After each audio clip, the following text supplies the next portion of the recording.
Welcome, everyone. So, yes, stepping into Class 9 science, that is a massive milestone. But look, let me tell you right off the bat, this explainer isn't going to be about just memorizing some dry list of facts. No way. Instead, we're setting the stage to unlock a completely new way of thinking. So let's dive right into this amazing journey of secondary science and see how we can start looking at the world just a little bit differently. Have you ever seen those viral social media posts, like the claim that food becomes harmful during a solar eclipse? Sounds pretty scary, right? But here's the thing. Scientific thinking starts by actively disproving these kinds of myths. We do this by asking simple, probing questions. We look for a mechanism, like is there a physical, chemical, or biological reason that makes food go bad literally just because a shadow fell on the Earth? When you look closely, you realize there's absolutely no such mechanism. And boom, that is exactly how science works to bust myths. To help you evaluate the world around you, we're unlocking a special mental toolkit today to really level up your science game. Our agenda: entering secondary science, laws, theories, and principles, making evidence-based predictions, the art of estimation, math and standard units, and finally, science is interdisciplinary. Section 1, laws, theories, and principles. Let's jump right into our first toolkit upgrade. If you want to think like a true scientist, you absolutely need to nail down what I call the big three terms in secondary science. First up, we've got a law. A scientific law simply describes exactly what happens in nature. It's a regular, repeatable pattern. Think about Newton's laws of motion. When you're sitting comfortably on a moving bus and the driver slams on the brakes, you feel that sudden physical jerk forward. The law describes that pattern perfectly, every single time. Next up, let's look at principles. The crucial thing to remember here is that principles are these broad, guiding ideas. They help us make sense of specific situations. A classic example is the principle of conservation of energy.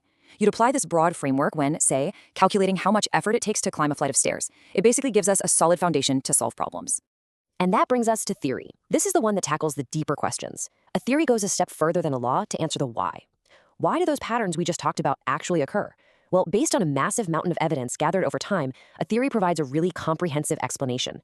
For instance, the atomic theory doesn't just state that molecules exist, it explains exactly how they're formed from smaller particles. Now, this brings up a massive misconception that we need to clear up right now. In everyday language, if I say, hey, I have a theory, I usually just mean I have a simple guess or a totally untested idea. But in science, a scientific theory is literally never just a random guess. It's an explanation built on incredibly careful testing and critical examination. It is highly reliable, but, and this is a big but, it is always open to correction as new evidence rolls in. Section 2, making evidence-based predictions. So, now that we have our laws and theories sorted out, how do scientists actually use them? Well, they use these established ideas to anticipate what's going to happen under completely new conditions. Basically, they use them to predict the future.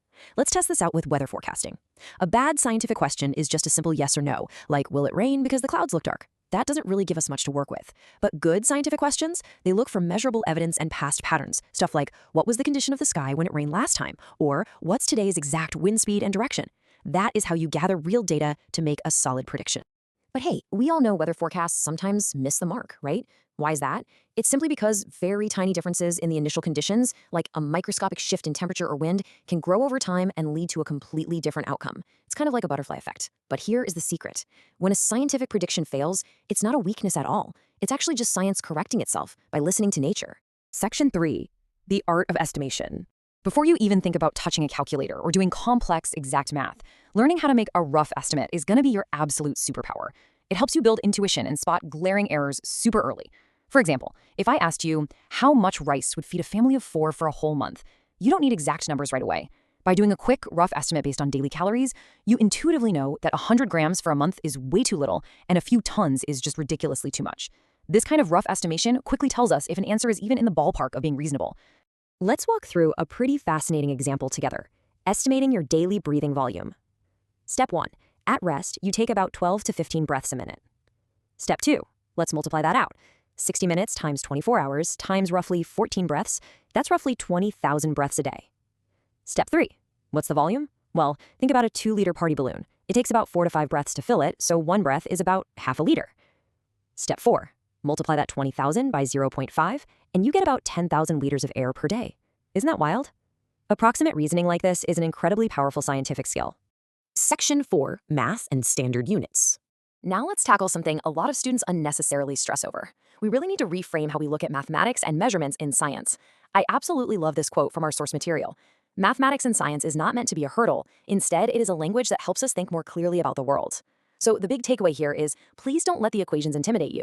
Math is honestly just a super compact way to think logically about things like motion, population growth, or changes in energy. And speaking of math, the units we attach to those numbers, they matter tremendously. Get this, an actual passenger aircraft once ran completely out of fuel mid-flight. Why? Because the ground crew miscalculated the fuel requirement using pounds instead of kilograms. The plane ended up being 15,000 liters short of fuel. Luckily, they managed an emergency landing, but this terrifying story perfectly proves why using international standard units is absolutely critical. Let's bring it back to everyday life for a second. Why is a standard kilogram used everywhere across the globe? Well, if every single town used different weights, can you imagine the massive confusion and unfairness in trade? It'd be chaos. Agreed.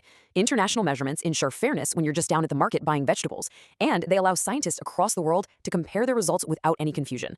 You know what's really interesting too? It's where some of our standard scientific symbols actually come from. Take this massive number on screen, 299,792,458 meters per second. That is the exact speed of light in a vacuum. But in equations, we usually just denote it with the little letter c. Why c? It actually comes from history, specifically the Latin word celeritas, which means speed. It just goes to show, science and history are always connected. Section 5. Science is interdisciplinary. When you look at your school schedule, you see these nice, neat, separate classes for physics, chemistry, and biology. But when you zoom out into the actual natural world, you'll quickly realize there are absolutely no such boundaries. Think about everyday surgical masks. We all relied on them heavily recently. Solving real-world problems like keeping a population safe requires combining ideas from multiple disciplines. You simply can't use one isolated branch of science to make a mask work effectively. Let's actually deconstruct it together. The science of a surgical mask involves physics to understand particle motion and electrostatic attraction. It relies on chemistry to figure out the exact properties of those polymer fibers. Biology is totally crucial to understand the size and behavior of the specific viruses we're trying to block. And mathematics? That's used to model the airflow and the filtration efficiency. This brilliantly illustrates how all these different branches have to collaborate to keep us safe. So, as we wrap up our mental toolkit today, I want you to remember this core philosophy. Science is not just some rigid collection of facts and old equations. It is a deeply human activity. It's shaped by your curiosity, your creativity, your collaboration, and most importantly, your careful questioning. Learning science helps you evaluate information critically and understand the technology that surrounds you every single day, no matter what career path you eventually choose. Which brings us to our final thought for this explainer. As you begin this incredible journey through secondary science, looking carefully through the magnifying glass of evidence, what real-world problem will you solve using your brand new scientific toolkit? Keep that compass of curiosity active, happy exploring, and I'll catch you in our next explainer.